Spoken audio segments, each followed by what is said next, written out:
આપતો સૂત્રોનો અર્થ સમજાવશો. આપતો સૂત્ર નંબર 27. આવો. આપતો સૂત્ર નંબર 27. આ જગત પાવર સ્વરૂપથી ચાલે છે અને પ્રેમ સ્વરૂપમાં સમર્પિત થાય છે. સત્તાથી સળગે છે અને સમર્પિતથી બુઝાય છે. આપતો સૂત્ર છે. હા, મેં કીધું કે દાદાની ભાષા અમને તો ખબર પડી જાય ને. અમને તરત ખબર પડી જાય. દાદાનું વાક્ય હોય તો અમને ખબર પડે જ કે આ દાદાનું છે, અને દાદાનું નથી તો એ ખબર પડે. એટલે હું વાંચતો તો મેં કીધું કે આ આપતો સૂત્ર ને આ કઈ મને કઈ ગેટ નથી બેસતી. આ એમની ભાષા નથી. એમનું દર્શન શું છે એમને ખબર હોય ને. એમના દર્શનમાંથી કયા પ્રકારની વાણી નીકળે એ અમને ખબર પડી જ જાય. એમના સિવાય કોઈની હોય તો એ ખબર પડે કે આ એમની નથી. પણ ભલે કદાચ કોની છે કદાચ ખબર ના પડે, પણ દાદાની નથી એટલું તો ખબર પડે જ અમને. ગમે ત્યારે પૂછો. એમ કવિરાજનું પદ તમે ગમે ત્યારે ગાઓ, પણ જ્યાં ભૂલ કરો ને એમને પદ ના આવડે, પણ ભૂલ કરો તો ખ્યાલ આવે કે એને ભૂલ કરી. પદ પૂછો તો અમને ખબર ના હોય, પણ ભૂલ કરો એટલે ખ્યાલ આવે કે અમને ભૂલ કરી છે. આ જગત પાવર સ્વરૂપથી ચાલે છે અને પ્રેમ સ્વરૂપમાં સમર્પિત થાય છે. એટલે આ જગત છે ને રિલેટિવ પાવરથી ચાલે છે. શેનાથી? એટલે એકબીજા રિલેટિવ પાવર એકબીજાના ઉપર બતાવવા પ્રયત્ન કરે છે. જે દેખી શકાય, સમજી શકાય, અનુભવી શકાય તેવો.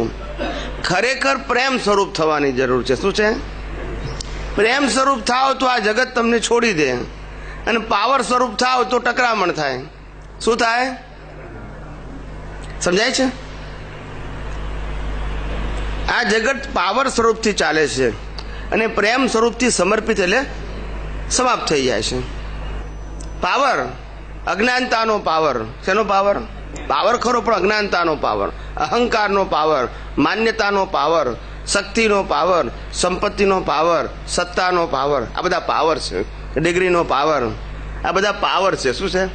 એ પાવરથી ચાલે છે અને પ્રેમથી સમર્પિત થાય અને સમાપ્ત થઈ જાય. પછી શું થઈ જાય? કબીરજીએ કેવું સુંદર કીધું, પુસ્તક પડ પડ જગ મુઆ. શું કીધું? પુસ્તક પડ પડ જગ મુઆ, પંડિત ભયાન કોઈ, 2.5 અક્ષર પ્રેમ કે, પઢે સો પંડિત.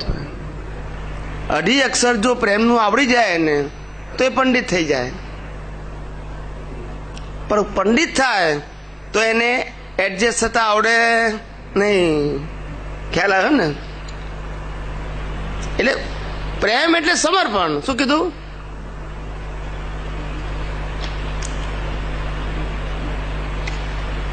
સત્તાથી સળગે છે અને સમર્પિતથી બુઝાય છે.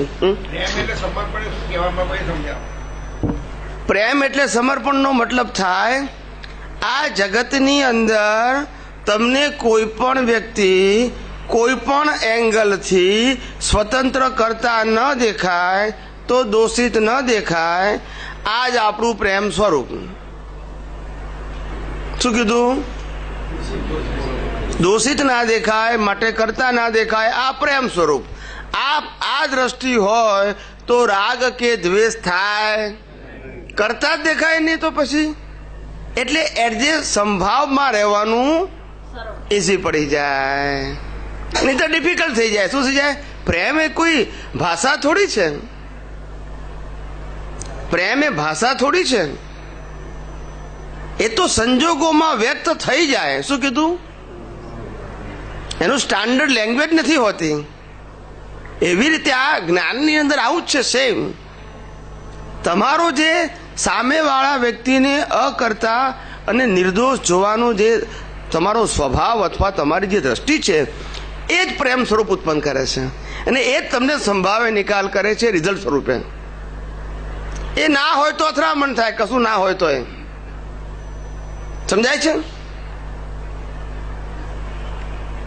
એટલે એને આપતો સૂત્ર નહીં લખવાનું. આપતો સૂત્ર નહીં લખવાનું. તો સવારે કયા હતા બધા? એ જ હતા. તો મને ખબર નથી, એટલે તો મેં કીધું કે નંબર તો, અને નંબરની જરૂર નથી. હા એ બરાબર, એનો વાંધો નહીં, પણ એને આપતો સૂત્ર શબ્દ લખવાનું ને. ના, આપણે જેનું જે છે તે આપણે કહેવાનું. આમાં શું થાય કે સાંભળનારાને પઝલ થઈ જાય ને ભાઈ.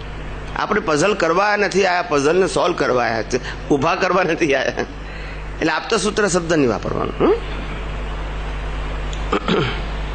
પ્રકૃતિ અને પરમાત્માને એકાકાર ન થવા દેવા એ પરમ વિનય. સત્તાથી સળગે છે અને સમર્પિતથી બુજાય છે. સત્તા એટલે માલિકીપણું. શું કરું? માલિકીપણું, પોતાપણું.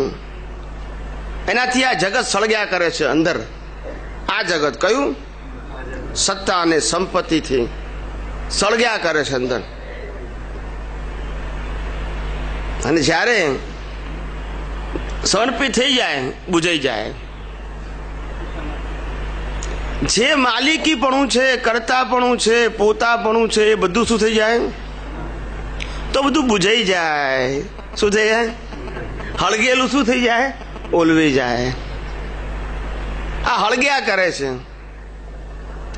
ભગવાને કીધું કે તને મેનેજર બનાવ્યો, એ તારા કર્મોનો હિસાબ છે. તું મેનેજર નથી, તું પરમાત્મા છું. ના સમજાયું? તોય પણ મેનેજરનું પદ છે, એનો અહમ છોડે તો શું થાય? પછી અથડામણ થાય કે નહીં? એ હળગે કે ઓલવાય? કોઈ કસ્ટમર જાય કે સાહેબ આવું કેમ થાય છે, તો કે હું મેનેજર તું ખબર નથી, આવી તો વાત કરાય, જા પેલા ક્લાર્ક પાસે.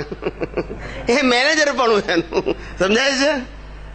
એટલે આ સ્ટેટસ જે છે એ કુદરત તમને હિસાબ રૂપે આપે છે.